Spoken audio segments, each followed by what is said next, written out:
Hello नमस्कार मंडळी, gossip गर्लच्या आजच्या नवीन पॉडकास्टमध्ये पुन्हा एकदा तुम्हा सर्वांचं खूप खूप आणि मनापासून स्वागत आहे. तर आज विकेंडचा वार तुम्हाला थंबनेलवरनं कळलंच असेल की आजचा पॉडकास्ट कोणावर आहे. आ वा वा वा वा वा वा वा थकले आ वा वा वा वा वा वा वा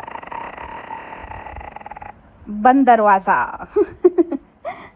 अरे बाप रे, इतकी पकाऊ बाई आहे आणि इतके पकाऊ व्हिडिओज.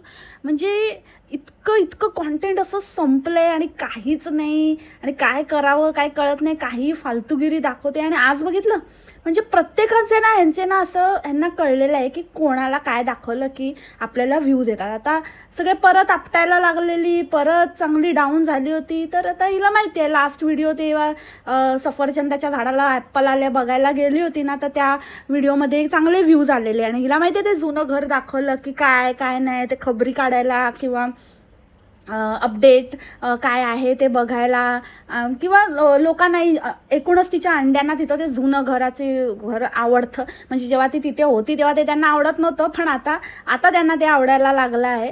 सो तिला हे माहिती आहे की तिथे गेल्यावरती व्ह्यूज येतात, म्हणून आता सारखं आपलं मध्ये मध्ये तिथे जात राहायचं, मध्ये मध्ये दाखवायचं. आता हिला आधी असं वाटलं होतं की ह्या घरावर आपण खूप कमवणार आणि खूप आता असं मोठं घर आणि आपलं घर बघून बघून आपल्याला खूप व्ह्यूज येणार, पण तसं झालं नाही. आता परत त्या जुन्या घराची गरज भासते, त्यामुळे व्ह्यूज कमाईसाठी जेव्हा जेव्हा ड्रॉप होणार तर आता तेच करायचं आहे, तेच परत तिथेच जायचं आहे. आणि ऑन दिस नोट मला अजून एक डोक्यात विचार आला. आता खरं तर ही आयडिया द्यावी न द्यावी, किंवा आता ही खरंच आयडिया त्यांनाही असेल नसेल ते मला माहिती नाही. एवढे धूर्त लोक आहेत तर डेफिनेटली त्यांच्या डोक्यात तर हे आलंच असेल. भामटीचं एकूणच प्रकरण बघता मला असं वाटतं की बोंबाड पण पॅचअप करू शकते, आणि तसं जर झालं तर मग सगळं उलटं फिरेल. आणि एकूणच जी फॅमिली आहे, आता तुम्ही म्हणाल की बोंबाड लाख पॅचअप करायला जाईल, पण पॅचअप समोरच्याने केलं तर पाहिजे.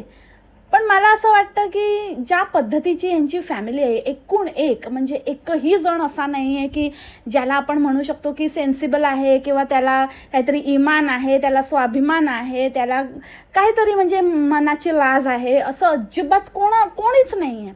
असं इतके दिवस वाटत होतं की वडापाव मम्मी तरी कशात नाही आहे, ती ॲटलिस्ट व्हिडिओ म्हणजे जेव्हा ह्या आपल्या फेका काकूंनी व्हिडिओमध्ये बनवायला सुरू केलं आणि व्हिडिओमध्ये यायला सुरू केलं, आणि त्यांनी सगळं म्हणजे एक काय काय पुढ्या सोडायला सुरू केलं, तर असं वाटायचं की ॲटलिस्ट वडापाव मम्मी तरी म्हणजे कोणाच्या अध्यात्मध्यात नाही आहे. तिचं पण काही काही प्रॉब्लेम्स आहेत, जसं की भामटीने सांगितले होते त्या स्टोरीवरनं, की वडापाव मम्मीचं पण आहे बरंच काही काही गोष्टी, तिच्या पण लोकांबरोबर बिनसलेल्या आहेत घरच्यांबरोबर, पण ती ॲटलिस्ट असं काही बाहेर काढत नाही आहे किंवा बोलत नाही आहे, चांगलंही नाही आणि वाईटही नाही.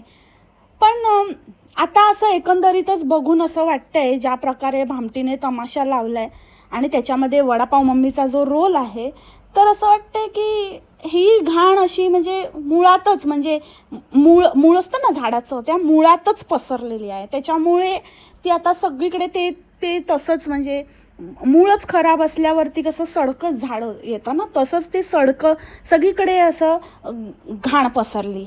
सगळं ते झाडाची सगळी सावलीपासनं सगळं काही घाण आहे, कारण मूळच गंडलेलं आहे. सबसे बडीवाली तो ये वडापाव मम्मी निकली. तर असं वाटतं की ह्या लोकांना काहीच असं राहिलेलं नाही आहे, ह्या लोकांचा कुठलाच इमान नाही आहे, त्यामुळे हे काहीही करतील पैशासाठी, पैशाला हापापलेले. आता बोमलीने अजून काहीतरी गाजर दाखवलं, आणि आता आपण हे तुम्ही पण विसरा, आपण पण विसरतो, झालं गेलं सगळं काही, ते आपण सगळे दोघंही विसरून जाऊया आणि नव्याने सुरुवात करूया, आणि असं काहीतरी असं करून किंवा काहीतरी पॅचअप करून, जर आता कमाईसाठी काहीतरी लालच दिलं की आता आपण एकत्र आलो तर आपली कमाई होईल, तुमची पण होईल, माझी पण होईल, आणि मजाच मजा. आणि मग ॲटलिस्ट आपण आपापसात किती काही असलं तरी आपण दाखवायचं नाही, आणि असं गुडी कारण हे मला ना प्रकर्षाने इवन भामटीच्या बाबतीत पण जाणवतं आहे. म्हणजे जितकं ती दाखवण्याचा प्रयत्न करते तितकं भामटीने पण फार काही वडापाव मम्मीबरोबर ती काही खुश आहे किंवा खुशीने पॅचअप केलं आहे, किंवा वडापाव मम्मीने पण तिच्याबरोबर खुशीने राजी खुशी राहते, एक्सेप्ट केलं आहे भामटीला, असंही वाटत नाही आहे. सो इकडे ना सगळे मतलबी आहेत, सगळ्यांचा आपला आपला काहीतरी स्वार्थ आहे आणि त्यानुसार ते आपला आपला स्वार्थ एक दुसऱ्याकडनं काढतायत, कारण सगळ्यांनाच सगळ्याची गरज आहे, एकमेकांची गरज आहे. सो मला असं वाटतं की काहीतरी त्या मण्यारच्या धूर्त बुद्धीने किंवा विकृत बुद्धीने काहीतरी विचार केला आणि जर तो प्लॅन टाकला, डाव टाकला आणि तो जर तुक्का लागला तर हे सगळे एकत्रही येतील आणि एक मोठं काहीतरी म्हणजे मोठ्या लेवलवर अंड्यांचा तुत्या कटेल, तरी अंडे सुधारणार नाहीत. उलट आपल्यालाच ज्ञान देतील की चांगलं होतंय तर होऊ दे ना, आणि कोणाचं मला इतकं समजतं. आणि दुसरं गोष्ट ना म्हणजे मला सगळ्यात महत्त्वाची म्हणजे सगळ्यात मेनली जे खटकतंय, जे खतखततंय ते म्हणजे प्रत्येक ह्याच्यामध्ये असं स्वामींचं नाव. आता ह्यांचे जे अंडे पण कॉमेंट करतात ना की ते स्वामी भक्त आहेत, ते स्वामी भक्त आहेत, असं करू नये ना तुम्ही. स्वामींचं नाव खराब करताय, तुम्हाला कळतंय का? म्हणजे असं वाटतं की स्वामी भक्त आहेत आणि जर हे असं वागतायत तर मग खरंच असं स्वामींची भक्ती करणारी लोक अशी असतात का? असं वागतात का? असे बेईमान, असे लोकांना फसवणारे, अशा प्रकारचे आहे का? आणि आपल्याला खरात बाबाचं पण उदाहरण आहे. म्हणजे भक्तीच्या आड यांचं काहीतरी वेगळंच रूप आहे. हे खूप घाण आहेत. एकंदरीतच ह्यांच्यावरती म्हणजे ह्यांचं असं आहे ना की बस आम्ही स्वामींचे भक्त आहे म्हणजे आम्हाला सर्टिफिकेट मिळालं आहे, असं काहीतरी या आविर्भावात हे वावरताना दिसतात, जे की खरं नाही आहे.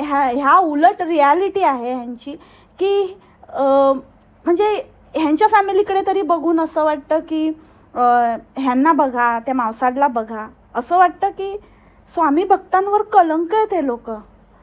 म्हणजे खरं जर स्वामी भक्त जर असे असतील तर मग ह्यांच्यावर विश्वास न ठेवलेलाच बरा. So that is the only thing जी आता बोंबाडला एकदम नेक्स्ट लेवलवर सगळे व्ह्यूज आणि सगळं काही तिचं परत आणून देईल. आणि डेफिनेटली तिला कॉमेंट्स वगैरे येत असणार आहेत, बट ॲज युजल ती हाईड करते, होल्ड करते, त्यामुळे त्या कुठेच दिसत नाही. म्हणजे किती लेवलवर, किती चतुरबाई, किती चतुर आहेत. अख्खा वेळ म्हणजे म्हणतात की आम्ही असं स्क्रीन टाईम नाही, आम्ही असं नाही करत, आम्ही फक्त असं आमच्या व्हिडिओपुरतं तेवढंच, मी असं स्क्रॉल नाही करत, मी काय नाही, मी मोबाईल साईडला ठेवून देते. पण हे सगळं म्हणजे करत असतात, कारण कॉमेंट होल्ड करणं आणि एवढा सगळीकडे घाण पसरल्यानंतर, इतकी नाचक्की झाल्यानंतर आपण असं म्हणजे साधा मी विचार करते की माझं तर काही यांच्याशी घेणं देणं नाही आहे. मी फक्त यांना रोस्ट करते, रिॲक्शन देते यांच्या काही जे सियाप्पे होतात त्याच्यावर. पण तरीही ह्यांच्या बाबतीत काही झालं तर लगेचच मला इतक्या कॉमेंट येतात. तर मग जी व्यक्ती त्यांच्याशी किंवा ह्या सगळ्या सियाप्प्याशी डिरेक्टली रिलेटेड आहे तिला किती कॉमेंट आल्या पाहिजेत. आणि जर ती होल्ड करते म्हणजे करतेच ती, कारण एकही कॉमेंट दिसत नाही, एकही जण काही विचारताना दिसत नाही. एवढे तर म्हणजे शहाणे अंडे तर नक्कीच नाही आहेत.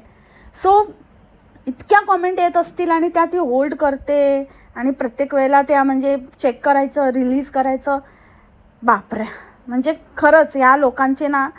आणि त्या उपरही जाऊन ही ज्या प्रकारचं स्वतःला पोर्ट्रे करते की जसं काहीच झालं नाही आणि काहीच नाही, कशाचं काही नाही. गेल्या वेळेला वडापाव मम्मी तिथे होती बड्डेला, मग मम्मीचा बड्डे काय सेलिब्रेट केला होता आणि तिथे काय रील्स काय बनवल्या होत्या. आणि आणि अजून एक मज्जा मला ना आज असंच विचार करता करता असं मला वाटलं की हे म्हणजे वडापाव मम्मीचं आता एकूणच तिचा अंदाज बघता किंवा तिची रियालिटी बघता असं वाटतंय की वडापाव मम्मीने ना पण चान्स मारून घेतला. म्हणजे कसं असतं बघा, कसा ना असा कर्माचा फेरा असतो. जसं मी तुम्हाला स्टोरी सांगितली होती तर त्या स्टोरीप्रमाणे म्हणजे हे तर ते लग्नाच्या वेळेलाच ह्यांचं सगळं फुटाफुटी झाली होती. आणि त्याच्यानंतर जेव्हा मध्ये तर हिचं काय ते खर्चाचा विषय निघतच असेल ह्या बहिणीच्या की बाबा मी एवढा खर्च केला आहे आणि मग माझं नाव टाका, मला त्या घरात हिस्सा पाहिजे, मला हे ते. आणि वडापाव मम्मीला कुठेतरी तेव्हाच हे जाणवलेलं असणार आहे की हिला ना आता ठेवायची नाही, हिला कळटवायला पाहिजे आणि हिच्याशी ना आता संबंध तोडायचे, बस झालं हिचं नाटक. पण आता ती एवढी आहे बाहेर, तिची सासू तिथे जाऊन आली आहे, तर मी तर आई आहे, मेरा भी जाना तो बनता ही आहे. आणि मला पण आता एवढं आहे तर फुकटात जाऊन बघून येतेच, नंतर बघूया हिचा कसा काटा काढायचा ते. मोठी शाणी बनते, पण मे बी उसकी माँ हूँ माँ. जसं ते म्हणतात ना, बाप को क्या करना नहीं सिखाते वैसे माँ को भी नहीं सिखाते बेटा. ऐसे भामटे भुरटेगिरी करना, ये तो तुमने मेरे से मतलब तुम्हारी माँ से ही सीखा है, तो तुम माँ को क्या सिखाओगी, आता तुला दाखवते चांगलं. म्हणून वडापाव मम्मीने एक लास्ट चान्स, कारण आता एकदा जाते तर जाते, नंतर कधी जायला मिळणार आहे ते तर तिला पण माहिती होतं की कधी मला बोलवणार ही आणि मी जाणार आहे, तर ते काय माहिती नाही. पण आता ना हिला आता एकदा आपलं फाटाफुटी व्हायच्या आधी एकदा हिला असं गंडूया, हिला काहीतरी सांगूया, म्हणून तिने ना बहुतेक बोंबाडवरच उलटे फासे टाकले आणि बोंबाडला सांगितलं तसं पण तुला व्ह्यूज कमी येत आहेत आणि ती गॉसिप गर्ल सारखंच बोलत असते की आता मम्मीलाच बोलव तरच तुझे व्ह्यूज वाढतील, नाहीतर इंडियात जा तरच तुझे व्ह्यूज वाढतील, मम्मीला बोलव, असं करून तर तू मला बोलवच, माझं पण येणं होईल आणि तुला पण कॉन्टेंट मिळेल आणि व्ह्यूज पण तुझे वाढतील.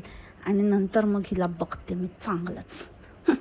असं करून वडापाव मम्मी अशी एकदम मंदोदरीसारखी हसली असेल ना, काही तेच दॅट इज दॅट कोणासारखी तरी हसली असेल. आणि मग आहे ना त्या वडापाव मम्मी तिथे आली आणि तिकडे मग तिथे गेली, फिरली बिरली आणि पहिले दिवस तर थोडं हिला डॉज केला असेल, ही काय विषय काढते त्याला, आणि शेवटी मग बोंबड्याने तिला हे केलंच असेल, तो विषय काढलाच असेल. पण आता मम्मी तुझं जायचे दिवस जवळ आले तर सांग ना काय करणार आहे. पण वडापाव मम्मीला तर हिच्याशी कट्टीच घ्यायची होती. बस झालं माझं काम तर झालं, मी आली इकडे फिरली आणि मस्त मज्जा केली, आता बस बोंबलत. तर वडापाव मम्मी बोलली असेल, हट मला नाही आता काय नको सांगू, काय नाही ते काय नाही होणार, काय आहे फालतूपणा तुझा, अजिबात नाही, तुझं काय नाव बिव काय नाही येणार आणि काय नाही असं तसं. मग मण्यार पण म्हणाला असेल, अरे असं कसं मम्मी, तुम्ही असं नाही बोलू शकत, असं नाही करू शकत तुम्ही आमच्याबरोबर, हे नाही असं नाही चालणार मम्मी, असं कसं तुम्ही आमच्याबरोबर असं प्रतारणा नाही करू शकत, असं हे बरोबर नाही आहे, असं तुम्ही आमचं नाव घातलंच पाहिजे त्याच्यावर, एवढा खर्च केला बोंबाडणे, असं तुम्ही घालू नाही शकत, असं नाही करू शकत, नाही का हो ना, असं कसं करू शकतात, म्हणाल की असं नाही करू शकत, तुम्ही नाव घातलं पाहिजे, नाही तर तुम्ही ना आत्ताच्या आत्ता तुमची बॅग उचला आणि चालतं ना, चला जा इकडून तुम्ही. मग वडापाव मम्मीने विचार केला असेल, जाऊ दे जाते, मला तर तसं पण मला फिरायचं होतं, मी फिरली, आता तसं पण तुम्हाला पुन्हा तर बोलवणार नव्हती, तर ॲटलिस्ट जे काही मला वसूल करायचं होतं ते मी केलं, आता मी जाते, तसं पण 2 दिवसांनी जाणारच होती, आता आज गेली काय फरक पडतोय, असं म्हणून वडापाव मम्मी परत आलेली दिसते. हे बाबाजी का ठुल्लू टिंकडे.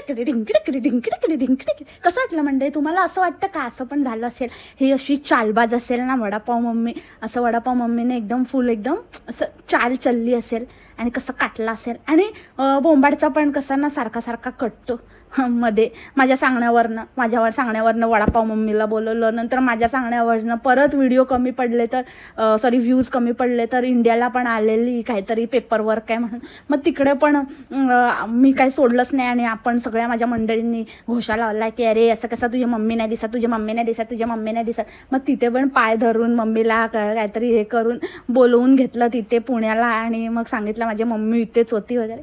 कशी ना बोंबाड तू येडी आहे, स्वतःचं डोकं वापर, डोकं मूर्खबाई येडपटकुटची, इतकी भुकेलेली आहे म्हणून माझ्या म्हणणाऱ्याने टगडक घोड्यावर बसले मण्यारबाचं लाड करते कोण, भगतपुरीची भगवडी बोंबाड आणखीन कोण, आवा. बायकोने एवढं केलंच पाहिजे नाही का, तरच आपलं माणूस खुश राहतं, नाही का. आज जास्तच दरवाजा कुरकुरतोय ह्याचा. तर coming back to the point by podcast, त्या राईडवाल्या व्हिडिओमध्ये तो फुल ऑन एकदमच झुरका मारलेली होती, बाप रे बाप, म्हणजे इतकं डोक्यावर परिणाम झालाय ना. पण दाखवेल तर शपथ, म्हणजे असं दाखवते अक्षरशः तिच्या वागण्यातनं बोलण्यातनं लिटरली कळतंय, पण गेंड्याची कातडी फाटेल असं मला वाटायला लागलं आता. पण हिची काय बाबा, गेंड्याला लाज आणली हिने, असली कातडीची बनली आहे बाई, बाप रे. आणि काय तर म्हणून की ना माझ्या मुलींना ह्या राईड्स आवडतात, त्यांना खूप आवडतात राईड्स करायला आणि त्यांना राईडची खूप आवड आहे आणि आम्ही ही राईड पहिल्यांदाच करतोय. त्यांना राईड आवडतात तर मग पहिल्यांदाच करतोय, मग त्यांना कसं काय आवडतात, त्यांना काय माहिती कसं असते ही राईड. आणि बाय द वे ती काही युनिक वगैरे काही नव्हती, ती सगळीकडे असते, ती सगळीकडे मी बघितलेलं आहे. ते टर्कीला आहे, अझरबैजानला होतं, बऱ्याच ठिकाणी ती त्या त्या टाईपच्या राईड्स असतात. So not a big deal. आणि तुम्ही पहिल्यांदा केली म्हणजे तुम्ही इतके सस्ते आहात ना, इतके सस्ते की इतके साध्या साध्या गोष्टी पण तुम्ही अजूनपर्यंत एक्सप्लोर केलेल्या नाही आहेत, ज्या तिथल्या तिथे होत्या आणि आता जाता येतं मोठे आणि म्हणतात की माझ्या मुलींना खूप आवडतं. आणि काय ते इतकं गरम होतं, इतकं गरम होतं आहे. तर हे लोक गेले होते स्विमिंग पूलमध्ये, पण मी नाही गेले कारण इतकं गरम होतं आहे आणि ते थंड थंड पाणी. हे म्हणजे गरम पाणी असेल तर गोष्ट वेगळी आहे, पण गरमीमध्ये थंड पाण्यात न जाण्यामागे काय लॉजिक आहे? इतकं गरमीमध्ये ते थंड पाणी नको म्हणून मी नाही गेली. जाऊ दे यार बोंबाड, तू काय बोलत असते उगाच, तुला काही बोलायला नाही आहे, नुसते झुरके मारते आणि गप ना, बस ना, जरा जरा घे ना आपलं. जर नसेल ना डोकं ठिकाणावर तर शांत राहायचं. पण हिचं ना उलटच असतं, उगाच काहीतरी म्हणजे जबरदस्तीचं. म्हणजे मी ह्याच्यापेक्षा अजून काय असतं नाही का, ह्याच्यापेक्षा अजून काय सुख असतं नाही का, ह्याच्यापेक्षा अजून आपल्या आयुष्यात काय हवंय नाही का, नाही का, नाही का. तुझी कम्युनिटी लावली होती मी, बघ जरा काय काय हवंय तुला. इतकं हवं हवं हवं हवं हवंचं हवंचं हावं कधी झालं त्याचं तुलाच कळलं नाही आणि त्याचेच आता सगळे दुष्परिणाम भोगतेस. तरी पण सुधारणा नावाची गोष्ट नाही आहे. बरोबर बरोबर. शीट मास्क लावते ना तू, शीट मास्क. ते शीट मास्कच लावत जा, आठवड्यातनं 2-3 नाही, रोज रोज तुझ्या तोभाडावर फासतात. तरी पण जरा पण हे नाही आहे, बोलायची पद्धत नाही, काय नाही, कसं बोलायचं, कसं प्रोनाऊन्स करायचं ते शिकून नाही घ्यायचं. तुझं पॉडकास्ट करता करता मला ढेकर यायला लागले आजकाल. इतकं म्हणजे इतकं तुझ्या ढेकरांचं काय नेक्स्ट लेवलला गेलंय नुसतं. ढेकर ढेकर कसले घाणेरडे घाणेरडे आवाज काढते. त्या पॉईंटवर तर येतेच मी. शी काय ते करते आधी. शीट मास्क लावते, शीट मास्क शीट. तुझ्या फॅमिलीने फासलाय तेवढा पुरे नाही का? आणि मी लिटरली ना रविवारी नागोबाच्या हातचा ब्रेकफास्ट मिळाला, अजून काय हवं. मला वाटलं चक्क हिने नागोबा लिहूनच टाकलं. फायनली हिने स्वतः कबूल केलं वाटतं की नागोबाच्या हातचा ब्रेकफास्ट. आणि त्याच्यामध्ये पण बापरे किती ते असं म्हणजे ते त्यांच्या पद्धतीने करतायत, ही त्यांची रेसिपी आहे, ते त्यांच्या ह्याच्याने करतायत. प्रत्येकाची रेसिपी वेगवेगळी असते नाही का. मग तिथे बोलून झालं, मग तो बनवतोय त्याच्यामध्ये पण. जसं की मी तुम्हाला सांगितलं, मी यांना सांगितलं की हे मण्यारची स्पेशल रेसिपी आहे, ही त्यांची पद्धत आहे, प्रत्येकाची पद्धत वेगळी असते नाही का, नाही का. पूर्ण व्हिडिओमध्ये तेच तेच तेच तेच बोलत असते आणि नोबडी इज इंटरेस्टेड. म्हणजे ती जे लोक अवकाडो खातात त्यांना माहिती आहे ते कसं बनवायचं, काय बनवायचं. आणि जे लोक नाही खात, ज्या लोकांनी कधी म्हणजे त्यांची ती लेवल नाही आहे, त्यांच्यामुळे त्यांना सांगून काहीच उपयोग नाही आहे. काही गोष्टी अशा असतात ना, काही रेसिपीज किंवा काही डिशेस अशा असतात जे खातात ना त्यांना ते माहिती असतं ऑब्व्हियसली. म्हणजे ते दाखवतानाच आपण जेव्हा ते दाखवतो एखादा आता अवकाडो, तर ते ज्यांनी खाल्लं आहे ऑब्व्हियसली ते खातात म्हटल्यावरती त्यांना माहिती आहे की कसं म्हणजे त्याच्यापासून काय रेसिपीज आपण बनवू शकतो किंवा ते कसं खाऊ शकतो.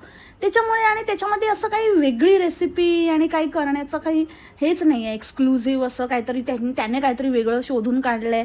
तर ते काही म्हणजे मला काही कळलंच नाही. आणि ते पनीर, ते अगेन म्हणजे ते पनीर, त्याचे तुकडे, चला त्याला मी एक बेनिफिट ऑफ डाऊट देते कारण ते तुटतात छोटे छोटे केले तर, म्हणून ते बोंबाडच्या आकाराचे मोठे मोठे मोठे मोठे तुकडे केले होते त्याने. पण ते लिटरली जळलं होतं. म्हणजे ते कोटिंग बसणं आणि ते काय म्हणतात त्याला क्रिस्पी होणं. आणि क्रिस्पी म्हणजे काय आहे, सगळं काय टणक आणि म्हणजे डोकं मारलं त्याच्यावर तर डोकं फुटेल इतकं कशाला ते प्रत्येक वेळेला ना कडक कडक काय कुठली पण गोष्ट करपून जाईपर्यंत बनवायचं. म्हणजे त्याला ना ते एक पत्थर का घोष्ट असं माहिती आहे तुम्हाला, पत्थर का घोष्ट अशी एक मटणची रेसिपी असते, तसं हिचं पत्थर का पनीर होतं असं मला ते वाटत होतं. म्हणजे ते दिसतं पत्थरसारखं पण सॉफ्ट असतं म्हणून त्याला पत्थर का घोष म्हणतात, पण हिचं ॲक्च्युली हिच्या पनीरचं टेक्स्चर पत्थरसारखं असणार आहे. सो मी तुला ते नाव सजेस्ट करते की तू विचारत होती ना की काय ह्या डिशला नाव नाही आहे, ह्याचं असंच नाव, असं मण्यारची स्पेशल डिश आहे आणि ते बनवतात, तर त्याचं तू पत्थर का पनीर असं नाव दे त्याला, ठीक आहे. आणि असं म्हणजे लहान मुलं आहेत आता, त्या मुलींनी पण म्हणजे बरोबर सगळे जण ना आता हुशार बनलेत आणि बरोबर कसं ह्यांना मॅनिप्युलेट करायचं. जसं वडापाव मम्मीचं सांगितलं मी तुम्हाला की हा प्लॅन असू शकतो, तशा मुली पण आजकाल हुशार बनल्या आहेत. मुलींनी असं दाखवलं की आम्हाला नाही खायचं ते आणि आम्हाला एवढं त्याच्यामध्ये इंटरेस्ट नाही आहे. जे की एक एक ॲडल्ट, ॲज अन ॲडल्ट आणि एक आपण आई वडील म्हणून, पॅरेंट म्हणून आपल्याला माहिती असतं की आपल्या मुलांना काय आवडतं, काय नाही आवडत. ऑब्व्हियसली लहान मुलं म्हटलं तर what would they prefer, idli और पनीर. जर त्यांना पनीरची काहीतरी अशी चटपटी डिश आणि एक इडली दिली तर ते काय प्रिफर करणार आहे? Obviously they will go for paneer. पण ह्या बाईने म्हणते कशी की त्या तर एवढा खाणार नाही आहे, तर मी विचार केला. एक तर तू काही विचार करू नको, कारण विचार करण्याची ना कुवत तुझी नाहीच आहे. So don't think so much. आणि if you are thinking also then don't tell की मी विचार केला, कारण तुझा विचार एकदम नॉनसेन्स प्रूव्ह होतो. सो हिने काय विचार केला की मुली काही पनीर खाणार नाही, तर मी त्यांच्यासाठी इडली फ्राय करून देते त्यांना. मुलींनी इडली फ्राय खाऊन घेतली, मस्त चापले, मस्त टाइमपास केला इकडे तिकडे. मग ही पनीर घेऊन आली. पनीर घेऊन आल्यावर पनीरवर पण हात मारायला लागल्या. म्हणजे मस्त. आता तू आम्हाला एक गोष्ट देत नाही ना, आता बघतोस तुला, आता ते पण खातो आणि हे पण खातो. मला असं वाटलं, अगं मूर्ख आहेस का तू? हां, आहेसच. विचारते काय आहेसच. असतं तर एवढं साधी गोष्ट कळत नाही की मुलं पनीर नाही खाणार, इडली देऊन त्यांना कळटवायला. म्हणजे हे दोघं आडवा हात मारणार होते त्या पनीरवर. आणि केवढं खायचं. आणि म्हणते की एवढं पण खाल्लं ना तरी पोट. एवढं पण नाही, एवढे मोठे मोठे तुकडे 5-6 घेऊन बसलेली येडीबाई. आणि म्हणे एवढं खाल्लं तरी पोट भरून जातं. भरणारच ना मग. आणि काय भूक आहे की काय मस्करी? तुझी सगळीच भूक बाबा शमत नाही. रोज रोज रोज आम्ही वरांड्यामध्ये जेवतो, माहिती आहे आम्हाला. रोज म्हणजे रोज जेवतात ते मोठी. आणि सगळ्या गोष्टीमध्ये ना काहीतरी आपला फायदा. म्हणजे कसं ना बघा, माणसाची वृत्ती दिसते. आता एखाद्याने म्हटलं असतं की किती ना आपण किती भाग्यवान आहोत, किती मस्त, आणि आपल्याला किती छान मिळतंय ना खायला, आणि मस्त आपण त्याचं त्या, आणि मेन म्हणजे ज्याचं आहे, ज्यांनी त्याच्यावर मेहनत केली आहे त्याचं नाव काढलं असतं. सो ते चेरी टमॅटोज खात आहेत, ह्यांनी सांगितलं की आम्हाला ते नावच कळलं नाही, की म्हणजे त्याच्यावर नावच नव्हतं त्या प्लांटवर. असं तर होऊच शकत नाही, प्लांटवर नाव नव्हतं. आणि मग ते आम्ही टोमॅटोचं समजून आणलं, पण ते चेरी टोमॅटोज निघाले. पण काही हरकत नाही. तर मुळात ते झाड तुम्ही आणलेलंच नाही आहे, ते रोप कोणीतरी दुसऱ्यांनीच लावलेलं आहे, ते आधीच्या घरमालकाने लावलेलं आहे. आणि त्याचे फ्रूट्स जे पण आहेत ते सगळे तुम्ही खाताय, आणि तुम्ही त्याचं साधं नावही काढत नाही आहात. एखाद्यानं म्हटलं असतं की खरंच किती ना, म्हणजे खरंच त्यांना आपण ब्लेसिंग्स देऊया की त्यांच्यामुळे आम्हाला खायला मिळते. पण ते न बोलता खरंच आपला फायदा आहे नाही का, आपला फायदाच झाला नाही का. काय फायदा झाला? किती म्हणजे किती माणसाची वृत्ती किती नीच असावी ना. म्हणजे चनी रोज मी अर्धा किलो तरी काढते नाही का. अर्धा किलो निघतात त्याच्यातनं चेरी टोमॅटोज, आणि आम्ही रोज खातो नाही का. आमचा फायदाच झाला नाही का. होय, एकदमच छान निघालं, एकदमच छान, म्हणजे रोज खातो आम्ही. आणि जेव्हापासून आपण बोललोय ना की मुलींना खायलाच देत नाही आणि कशा सुकटल्या आहेत वगैरे, तो त्यांचं खाणं काढायला लागले आता. म्हणजे एकूण एक. आता त्या काय ते केळं खाऊन गेले आहेत, आणि वॉटरमेलन खाल्लं आहे, आणि मग अशी त्यांनी पनीर खाल्लं, मग त्याच्या आधी त्यांनी ते खाल्लं, मग त्याच्या आधी त्यांनी ते खाल्लं. सकाळी तर अवाकाडो टोस्ट त्या मुलींना दिलाच नाही. त्या या दोघांनी झपाटला त्यांना ज्यूसवर कळटवलं, आणि मग त्यांनी मग डायरेक्ट ते इडली आणि यांचं पनीरवर हात मारला. तर मग ते गिनती केली. मग पहिलेचं अवाकाडोचं का नाही बोलली, ते का नाही दिलं त्यांना? ऑब्व्हियसली ना, त्यांचा ब्रेकफास्ट स्किप झाल्यावरती त्या लंचवर ताव मारणारच. स्वतःचं सांगू नको. तू कितीही सांगितलंस ना तरी तू काय लेवलची आहेस ना, आणि किती लालायकपणा करू शकतेस ना, ते आम्हाला बरोबर माहिती आहे. समजलं ना? त्या नागाचं पोटभर. चल वरांड्यामध्ये जाऊया, करूया. आणि मग काही नाही, तो फ्रीज दाखवत बसली. माझ्याकडे 2 फ्रीज आहे. अगेन ते बरोबरी करायची. अरे त्या हाहाचे 2 मोठे फ्रीज आहेत, ह्यूज. तुझं तर कधीच, म्हणजे तू काय बरोबरी करते. एक तर तो मिनी फ्रीज आहे, मिनी बार आहे तो, त्याच्यामध्ये तू आता काहीतरी दुधाच्या बाटल्या वगैरे ठेवते. आणि एक तो नॉर्मल डबल डोअर फ्रीज असतो तसा एक छोटासा डबल डोअर फ्रीज आहे, म्हणजे एक कसं कॉमन असा जुन्या टाईपचा तो त्या फ्रीजचं दाखवत बसली, काहीतरी लावते. आणि म्हणजे खरंच ह्या माणसांना ना कसे पोचले, कसं काय, कसलीच अक्कल नाही, कसं मला तेच कळत नाही. त्यांना काही वाचता येत नाही प्रत्येक वेळेला. मग ते दुसऱ्या ह्याच्यावरच असं. मग आम्हाला असं वाटलं, अरे ते लेमनेड आणलं बोलून ते खूप आंबट आहे, आणि मग आता ते आम्ही टाकून देणार आहे, ते खूप आंबट आहे, असं तसं. आणि त्या मुली काहीतरी सांगतायत. मला असं वाटतं कदाचित त्या मुलींना थोडंसं काहीतरी स्कोप आहे, थोडंसं त्या स्वतःचं डोकं वापरू शकतात. तर ते पण नाही, म्हणजे ती मुलगी काहीतरी सांगत होती तर ते ते कट करून टाकत होती. एकतर हे दोघं नवरा बायको तो अडाणटट्टूच आहेत. तो मण्यार पण तसलाच. मण्यार म्हणाला की जाऊ दे, ते खूपच फारच आंबट आहे, आम्ही त्याला खूप हे करण्याचा प्रयत्न केला पण ते नाही होत आहे, ते खूपच जास्त आंबट आहे. तर आम्ही विचार केला, अगेन विचार केला ह्यांनी, नका करू यार विचार, नका करू, आम्ही ते टाकून देतो. अगं बाई, तो लेमन ज्यूस आहे. लेमन ज्यूस म्हणजे नुसतं लिंबाचा रस, लेमनेड नाही आहे ते, लिंबू सरबत नाही आहे ते. तरी ते बॉटलमध्ये असलं तरी तो बॉटल भरून लिंबाचा रस आहे. काही लोकांना काय माहिती, लिंबू पिळायला कंटाळा येतो किंवा ते खूप जास्त लागतं, मग ते सारखं कुठे ते आणणार करणार, तर त्यापेक्षा ते लोक लिंबाचा रस आणून ठेवतात आणि मग जिथे जरूरत पडेल, कुठे ड्रिझल करायचं आहे, कुठे काही मॅरिनेशनसाठी हवं आहे, तर त्यामध्ये ते ॲड करतात.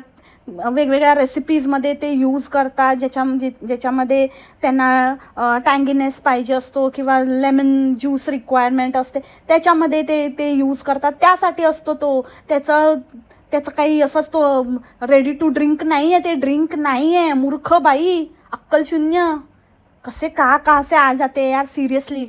आणि अख्खा दिवस तो म्हण्यार तिथेच असतो, पण असं सांगायचं मुद्दामून की म्हण्यार आता ऑफिसला गेले आहेत आणि ते आत्ताच आले. मग अचानक येतो तो, खायला प्यायला प्रकट होतो, तिथेच लपून बसलेला असतो. आणि मग तो प्रकट झाला की मग त्याला त्यांच्या आवडीचं मी बनवलं आहे आणि खूप खूप खूप खूप भारी झालं, खूप फ्लेवरफुल, खूप टेस्टी. अरे कधी कधी काय वेगळं होतं तुझं? तेच होतं रोज, फ्लेवरफुल, खूप टेस्टी आणि खूप भारी, बस. त्या व्यतिरिक्त कधी काय होत नाही तुझ्याच्याने. आणि तेच तेच तेच तेच बनवत असते. बाप रे, ते नागपंचमीला शी, म्हणजे अक्षरशः या बाईने ना वीट आणलाय, नुसतं छोले, राजमा आणि काहीतरी कडधान्य भिजत घातलेलं येणे, मटकी का मूग होते, नुसतं आपलं तेच खायचं. गॅसाडी वासाडी फुसाडी ढुसकांडी ढेकराळी पादराळी. आणि ती दिवाणीसारखं बोलते ना, खिसलं, तर ही पण तिची स्टाईल मारायला, खिसणीने मी खिसून घेतलं, म्हणजे मी खिसणीवर ग्राइंड केला. खिसणीवर कांदा ग्राइंड केला तू? ग्राइंड नको ना यार, बोंबाड नको ना, पागलसारखी. काय पण बडबड. तोंडाचं ड्रेसचं उद्घाटन केलं म्हणे. तुझं उद्घाटन झालं ना, करतो ना वरांड्यामध्ये रोज, तेवढं बसे, ड्रेसचं उद्घाटन करते. आणि संस्कृतीच्या गोष्टी तू जपू नको बोलते, जपण्याच्या गोष्टी तू करू नकोस. मोठी आली, मला जसं जमतं तसं मी ते करत असते, मी ते आपल्या संस्कृती जपत असते, असं करते तसं करते. काय नाही, काय संस्कृती जपते कुठे? काय अर्धा वेळ तर कुठे काय विसरूनच जाते, भटकताना कुठे जाते तुझी संस्कृती?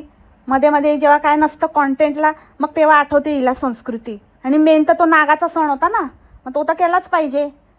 तो तर एकदम उच्च दर्जाचा आहे, मडी पडलेला नाग, त्याला चढवलास ना भोग, बस तेच आहे. ते तर तू रोजच चढवत असते, म्हणा की चढत असते, म्हणजे भोग देत असते त्याला. वरांद्यामध्ये वाढत असते ना जेवण, मग जेवण आम्ही रोज रात्री न चुकता आम्ही इथे जेवण करतो. मग तेच बोलते मी, उगाच आपलं काहीतरी. आणि कोण आहे ज्याला भजी येत नाही, भजी बनवता येत नाही? तुमच्या आईच्या कांदा मारू, हां? नुसतं काही फालतू काहीतरी, काही तिचं टाइमपास करायचं, काही बघत बसायचं. तिने भलेही दाखवलं, तुम्ही बघतात कशाला? भजी नाही करतायत तुम्हाला? मूर्ख लेकाचे, यडपटकुटचे, येड्या राऊंडचे अंडे सडके कसले आहे रे खरंच. आणि त्या दिवशी ना तिला माहिती होतं चांगलंच की हिचं तर डोकं फोडेल म्हणून, तर त्या मण्याला सांगते आपटून, कशी झाले, क्रिस्पी झाले का? तर तोंडात बचका भरते आणि विचारते, क्रिस्पी झाली काय? हां, क्रिस्पी चालू का? क्रिस्पी खात असते, इतके घाणेरडे आवाज काढते, मॅनरलेस बाई. आणि तो एक उचलते आणि आपटून दाखवतोय, अरे तुझा तो उपट सुंब्या करतोय, आपटतोय मोठा. आणि नंतर म्हणजे मला इतकं वियर्ड वाटलं ना मंडळी, की ठीक आहे चला, आपण आहे ना म्हणजे असं फॅमिलीला आपण गरम देतो आणि त्याच्यानंतर आपण बसतो, आपण आपलं म्हणजे जे काही आपण आपलं थोडंफार आपल्याला ठेवतो आणि आपण ते भजी खात बसतो. पण ज्यांचं खाऊन झालेलं असतं ना, नवरा म्हणा, आपले मुलं म्हणा, किंवा बाकी आणि काही फॅमिली मेंबर्स घरात असतील, ते सोडा, पण जे ॲटलिस्ट आपला नवरा मुलं तरी आपल्याबरोबर कंपनी द्यायला बसतात की नाही, की असं सोडणं आमचं खाणं झालं आम्ही जातो. असं करून काय असं आपण आपलंच प्लेट घेऊन, म्हणजे किती लोनर असावी ही बाई. म्हणजे खरंच असं दाखवायला तर सगळं, म्हणजे खरं बडा घर पोकळ वासा म्हणतात ना, हेच आहे. कसली फॅमिली. ते आपलं आपलं खाऊन उपले उठून गेले आणि ही म्हणे की ते खूप खुश आहेत, खूप खूप खूप खुश आहेत, त्यांना खूप हॅपी आहेत ते भज्या खाऊन. आणि कसं ना आपल्या माणसांनी खाल्लं, आपल्या मुलांनी आपल्या अजून काय हवं असतं नाही का, आणि त्यांनी सगळं खाल्लं तर माझं पोट त्याच्यातच भरलं. हसू नके येडे, पोट भरलं. सगळे खात होती, पोट त्याच्याने नाही भरलं. येता जाता त्यांना सर्व करायला 2-2 टाकत होतीस ना, म्हणून भरलं ते. आणि नंतर नंतर नंतर घेऊन बसली ती प्लेटभर एकटी, म्हणजे आणि सगळे गायब, ही एकटीच बसली आहे आपली आणि भजी खाते की काय करते काय माहिती. त्या भजीमध्ये पण हिला काय वेगळंच होतंय. असली बाई आहे. भारी. हे काय आहे अगं, भजीच आहे ना ती, का वरांदामध्ये बसलं की बस काहीतरी होतं तुला, वेगळ्याच काहीतरी याच्यामध्ये जाते आणि ते अतिशय घाणेरडं वाटतंय बरं का. हां, तुला एक क्लिअर करते आणि प्लीज करत जाऊ नकोस, प्लीज. कधीतरी समोर दिसलीस ना, कधी दिसू नये आयुष्यात, पण कधी दिसलीस ना, मला तर ओकारीच येईल, तुझ्या तोंडावरच बाक्कन ओकेन मी. इतकी किळसवाणी आहेस, इतकं किळसवाणं वाटतं ते असं खात असतेस ती. आणि गरमी आहे बोलते आणि स्वेटर घालून फिरते. या बाईचा काहीच नेम नाही आहे, काहीही करत असते, काहीही घालत असते. एक नंबरची पूर्णच म्हणजे डोक्यावर पडलेली ना, कसला पाला खाल्लेली बाई आहे. आणि लग्नाचे फोटो बघितले ना, अंडे एकदम खतरनाक, एकदम मस्त, एकदम. कुठून मिळालं इन्स्पिरेशन ते पण तुम्ही बघितलं ना. मज्जा आली ना तुम्हाला? मला पण खूप मज्जा आली. आणि आजच्या दिवसाचं तर तुम्हाला सांगितलंच, कमाईला गेली तिथे. आणि नाहीतर मग आता मध्ये मध्ये जाऊन आता साफ बीफ करून तर यायला लागेलच, कारण खबर तुम्हाला लागलीच असेल की आता ते परत तसं डिरेक्ट सेल करण्याचा वगैरे प्रयत्न करतायत. तर मग आता ते पण रिझन असू शकतं. आणि मेड नाही मिळत. माय गॉड, तुझी लायकी नाही आहे, तुझी लेवल नाही आहे, तुला परवडत नाही ते सांग. मिळत नाही असं बोलू नको, कारण मी चेक केलं होतं. तर खूप साऱ्या एजन्सीज आहेत ज्या क्लिनिंगसाठी क्लीनर्स प्रोव्हाइड करतात. टायडी ट्रूप्स वगैरे असं बरंच काय काय आहे. सो ही काय म्हणते मेड नाही मिळत, कारण तेच अगेन आता म्हणजे आय डोंट वॉन्ट टू परत त्याच टॉपिकवर की हिला कशासाठी तिथे आणलं आहे आणि हिचं ते काम ते मण्यार करून घेतो आहे. So yeah, she is doing exactly what she is there for. आणि ते घाई करू नका. आणि जसं की मी तुम्हाला सांगितलं की घाई नाही करायची आणि आरामात करायचं, आणि असं आपण कुठल्या गोष्टीचं अर्जंट नसेल तर आपण सावकाश करू शकतो. तर मी तर स्वतःलाच हे करते. Good for you, good for you. पकू नकोस त्याच्यावर परत, ओके. आम्हाला माहिती आहे आम्हाला काय करायचं काय नाही करायचं, तुझ्याकडनं शिकण्याची गरज नाही आहे. आणि राहिला प्रश्न त्या मुलींचा, तर त्यांना काहीतरी बोलताना वगैरे दाखवते काहीतरी 5 युरोज, 25 युरोज असं वगैरे. तर एवढं बेसिक आहे ना, आम्ही पण ॲक्सेंट काढू शकतो. त्याच्यामुळे ते एवढं काही असं म्हणजे अजिबातच तिथे बॉर्न अँड ब्रॉटअपच्याकडनं तेवढं पण एक्सपेक्ट नाही करू शकत. तर काय, सो ते अजिबातच काही ब्रॅक करण्यासारखी गोष्ट नाही आहे की बाबा माझ्या मुली बघा कशा बोलतात वगैरे. आणि त्या ज्या गोष्टी असतात ना, त्या नॅचरली लोकांकडनं येतात जेव्हा ते नोटीस करतात. ते नोटीस होतं आपोआप, जे तुझ्या मुलींच्या बाबतीत होत नाही आहे. सो डोंट, उलट त्या बावरल्या जातात, त्या अजून त्यांच्यावर प्रेशर येतं आहे तुझ्यामुळे, की आता आपल्या मम्माला काहीतरी प्रूव्ह करायचं आहे आणि आपल्याला बोलायला सांगितलं आहे. Literally it was visible on Vela's face. So don't stress them out. ठीक आहे, ठीक आहे. जसं आहे ना तसं तू तुझ्या लेवलचं तुम्ही जे काही विचार करता दुसऱ्यांच्या मुलांच्या बाबतीत, तुम्ही जे काही बोलता ते तुमच्यापाशी.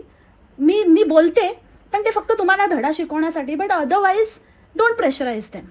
आणि डोंट उगाचच म्हणजे त्यांना भरीस पाडू नकोस. I really feel sad for DBS kids. म्हणजे मला असं वाटतं खूप अनफॉर्च्युनेट आहेत जे त्यांना असे आईबाप मिळाले. आणि हां, अजून एक पॉईंट अबाउट किड्स सेफ्टी. ठीक आहे, ते तू मला दाखवायला करते की कोणाला जळवायला करते की कोणाला काहीतरी म्हणजे नाकावर टिचून तुझी म्हणजे गेंड्याची चमडी किती पण मोठी चमडी म्हणजे कशी आहेस ते दाखवण्याचा तू अट्टाहास आहे तुझा. तू तिला पुढे बसवतेस, बसव.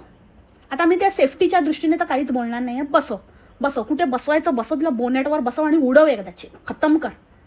तेच करू शकते. तुझ्यासारख्या बाईकडनं ना म्हणजे इतकी विकृती आहे, इतकं पोचलेली आहेस की ते करण्यासाठी आपल्या मुलींचं म्हणजे आपण कसे अतिशाणे आहोत ते दाखवण्यासाठी तू त्या मुलींना स्टेक लाईक तू त्यांची सेफ्टी ॲट स्टेक ठेवतेस आणि तू त्यांना पुढे बसवते. It's not about the rules, it's not about the काय म्हणतात त्याला ह्यांचा तो टिपिकल वर्ड सिविक सेन्स, आणि it's not about anything. It's about your kids man. म्हणजे तुम्ही ॲटलिस्ट स्वतःच्या मुलांसाठी एक आईबाप म्हणून तरी स्वतःच्या मुलांसाठी विचार करा. बस इतकंच मला म्हणायचं आहे. आणि जर तुम्ही तो विचार नसेल करू शकत आणि तुम्हाला जर असं वाटत असेल की तुम्ही जे करताय ते योग्य करताय, तर येस, गो फॉर इट. वेळच तुम्हाला दाखवेल आणि कधीतरी ती वेळ येईलच. तुम्हाला तुमच्यासारख्या लोकांना दणका बसल्याशिवाय राहत नाही. But then again, don't pull your kids into this shit. Sorry, जास्त झालं, तुला समजायला थोडं कठीण झालं असेल. तुला मी फक्त इतकंच सांगते, तुझ्या घाणीमध्ये ना तुझ्या मुलींना ओढू नकोस. बस तेच राहिलं आहे आता. शेवटचं तेच करते. या बायकांना अपेक्षा तरी काय आहे दुसरी. एनिवेज मंडळी, that's it for the today's podcast. I hope तुम्हाला आजचं पॉडकास्ट आवडलं असेल. भेटू आपण उद्याच्या पॉडकास्टमध्ये नवीन विषयासोबत. तोपर्यंत खा प्या, मस्त राहा आणि स्वस्थ राहा. Take care. बाय. मासलामा.